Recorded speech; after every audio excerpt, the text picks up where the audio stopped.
In the heart of New York City, the hallowed halls of Columbia University were shattered by the echoes of conflict and controversy.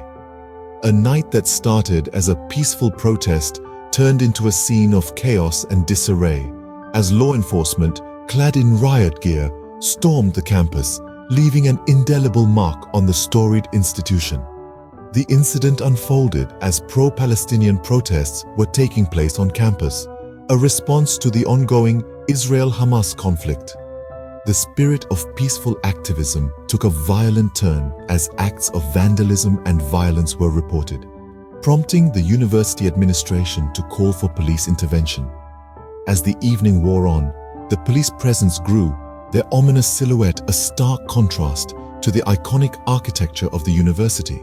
Students, journalists, and bystanders reported instances of police aggression, including pushing, threats, and arrests. By the end of the night, approximately 300 individuals were arrested, their voices silenced by handcuffs and containment. The university administration defended the police's actions, citing the disruptive and violent behavior of some protesters. Yet, the students expressed concerns about the use of anti-Semitism allegations to suppress pro-Palestinian activism. They called for divestment and amnesty for those disciplined during the incident. The police's actions were criticized widely as disproportionate and violent, with accusations of excessive force and intimidation. The ripple effects of the incident spread beyond the campus, prompting a nationwide debate on the role of law enforcement in responding to protests and the right to peaceful activism. In the aftermath of this tumultuous night, Columbia University was left to grapple with the consequences. The incident sparked a critical examination of the complex interplay between freedom of speech, the right to protest, and the role of law enforcement in maintaining order.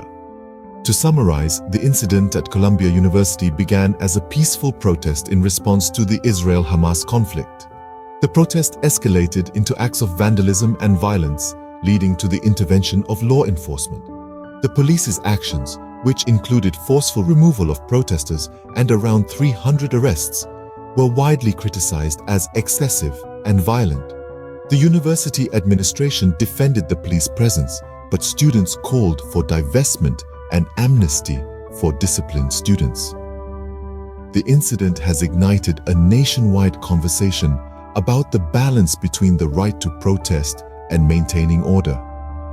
As the dust settles on Columbia University's darkest night, it becomes clear that the incident has left more than just physical damage. It has opened up a dialogue about rights, responsibilities, and the role of institutions in shaping our society. It is a conversation that is far from over, a conversation that we must continue to have if we are to learn from the past and build a better future.